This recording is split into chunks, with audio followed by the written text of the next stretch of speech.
اگر نماز پڑھنا اور یا کوئی کام کرنا دو آپشن سامنے آئے تو ہمیشہ نماز پہلے پڑھیں، کام کو پیچھے چھوڑیں۔ لوگوں کی عادت ہوتی ہے اور جی یہ کام کر لیتے ہیں پھر نماز پڑھ لیں گے، نہ یہ بڑی غلطی ہے۔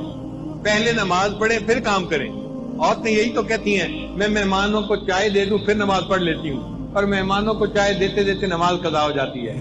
میں یہ کام کر لوں پھر نماز پڑھ لوں گی، اور اس کام کے کرتے کرتے نماز قضا ہو جاتی ہے۔ تو عورتیں یہ بات توجہ سے سنیں، جب نماز اور کسی کام کے درمیان چوائس آئے تو کس کو چوز کرنا چاہیے؟ نماز کو چوز کرنا چاہیے، نماز کو مقدم کرنا چاہیے۔ ہم نماز کو چوز کریں گے، اللہ اس کے بدلے دنیا کے کاموں میں ہماری مدد فرما دیں گے۔ ہم ایک مرتبہ پشاور سے واپس اسلام آباد کی طرف آ رہے تھے، راستے میں عصر کا وقت ہو گیا، اول وقت تھا۔ میں نے دوستوں کو کہا کہ بھائی نماز کے لیے روکو، پہلے نماز پڑھیں گے پھر آگے سفر کریں گے۔ مسجد چھوٹی سی تھی، 10-12 بندے نماز پڑھ سکتے تھے، اور 5-7 تو ہم ہی تھے۔ ہم نے نماز پڑھنی شروع کی، اتنے میں ایک اور گاڑی والے آ کے رکے۔ 4-5 بندے تھے، سب داڑھی والے، ایسے لگتا تھا جیسے جماعت میں جانے والے بندے۔ ان میں سے 2 بندے گاڑی میں سے نیچے اتر آئے کہ نماز پڑھ لیتے ہیں۔ ایک نے کہا یار چھوٹی سی مسجد ہے، تنگی ہوگی، آگے کوئی 50 میل کے فاصلے پہ ایک بڑی مسجد ہے، وہاں جا کے نماز پڑھیں گے۔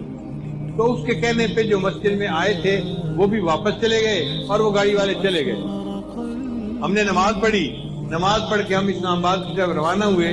ہم 5 کلومیٹر آگے آئے تو ہمیں پتہ چلا کہ وہ جو کار میں چند لوگ بیٹھے ہوئے تھے ان کی گاڑی کا ایکسیڈنٹ ہوا تھا، کار بالکل تباہ ہو گئی تھی، اور کھڑے وہاں لوگوں نے بتایا کہ اس میں سے 2 بندے فوت ہو گئے۔ اب بتائیں کہ ان لوگوں نے وقت کی نماز ادا نہیں کی تھی۔ اگر چھوٹے سے نماز پڑھ لیتے اور پھر موت آتی تو وقت کی نماز ادا کر کے موت آتی۔ اب ان کو نماز پڑھے بغیر موت آ گئی۔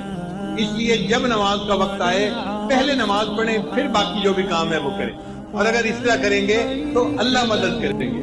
ایک عرب کا واقعہ سن لیں، میں اپنی بات کو مکمل کرتا ہوں کہ وہ دیہاتی آدمی تھا اور اس کا نہری پانی کا معاملہ تھا اور زمین میں پانی دینے کا مسئلہ تھا۔ تو بیوی نے کہا دیکھیں فصل خشک کھڑی ہے، آپ پہلے پانی دے دیں اور پھر آپ اگر نماز کا وقت بچے تو جائیں، ورنہ اگر جمعہ کا ادا بھی ہو گیا تو کیا فرق پڑتا ہے۔ اس نے کہا ہرگز نہیں، میں جا کے جمعہ پڑھوں گا اور پھر بعد میں آ کے دیکھوں گا پانی کا وقت بچتا ہے یا نہیں بچتا۔ دونوں وقت ایک جیسے تھے، ادھر جمعے کا وقت تھا، ادھر پانی کا وقت تھا۔ خیر بیوی چپ ہو گئی۔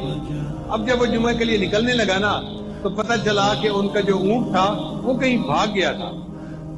تو بیوی نے پھر شور مچایا، دیکھیں ہمارے پاس اونٹ اتنا قیمتی ہے، سواری کے کام آتا ہے، اور ہم دوسرا اونٹ تو خرید نہیں سکتے، اونٹ کہیں کھل کے چلا گیا ہے، ابھی تو قریب ہوگا، آپ اونٹ کو ڈھونڈ لیں مل جائے گا، جمعہ بعد میں پڑھ لینا، زور پڑھ لینا اور اونٹ کو تلاش کر لینا۔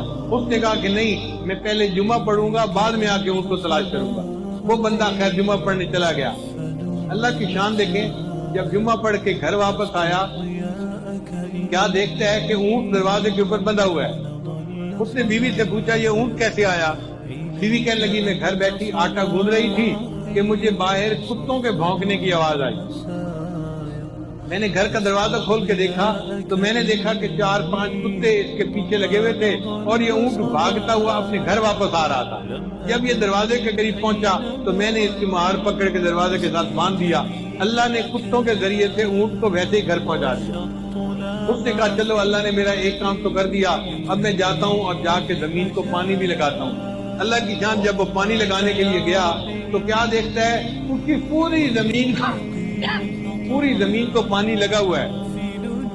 وہ بڑا حیران کہ یہ پانی کیسے لگ گیا میری زمین کو۔ ابھی وہیں کھڑا تھا کہ اس کا جو ہمسایہ تھا نا دیہاتی، وہ آیا زمیندار اور کہنے لگا بھئی مجھے معاف کرنا، میں نے اپنی زمین کو پانی لگانا تھا، میرا نمبر پہلے تھا، آپ کا نمبر بعد میں تھا۔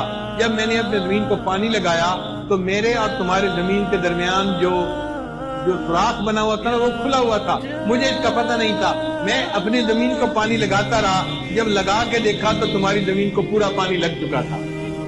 اللہ نے جمعہ کی نماز پڑھنے کے بدلے اس کی زمین کو پانی بھی لگوا دیا اور اس کے اونٹ کو بھی واپس گھر پہنچا دیا۔ ہم اگر نماز پڑھیں گے اللہ تعالی ہمارے کاموں کو سنواریں گے اور ہماری سرپرستی فرمائیں گے۔ اس لیے نماز کو اہمیت دینی چاہیے اور ہرگز قضا نہیں کرنی چاہیے کہ جو لوگ جہنم میں جائیں گے ان سے فرشتے پوچھیں گے اور تمہیں جہنم سے بچانے والا کوئی نہیں تھا، تم کیا کرتے تھے جو جہنم میں آ گئے؟ تو وہ کہیں گے لم نکو من المصلین، ہم نمازی نہیں تھے، ہم بے نمازی تھے، اس لیے ہمیں جہنم میں بھیجا گیا۔ تو جہنم میں جانے کی جو بڑی وجہ ہوگی وہ بے نمازی ہونا ہے۔ اس لیے ہمیں نماز کی پابندی کرنی چاہیے اور نماز کو بہت اہتمام کے ساتھ پڑھنا چاہیے۔ عورتیں نماز میں سستی کرتی ہیں، گھر کے کاموں کی وجہ سے نمازیں قضا کر بیٹھتی ہیں، یہ بہت بڑی کوتاہی ہے، اس سے بچنے کی ضرورت ہے۔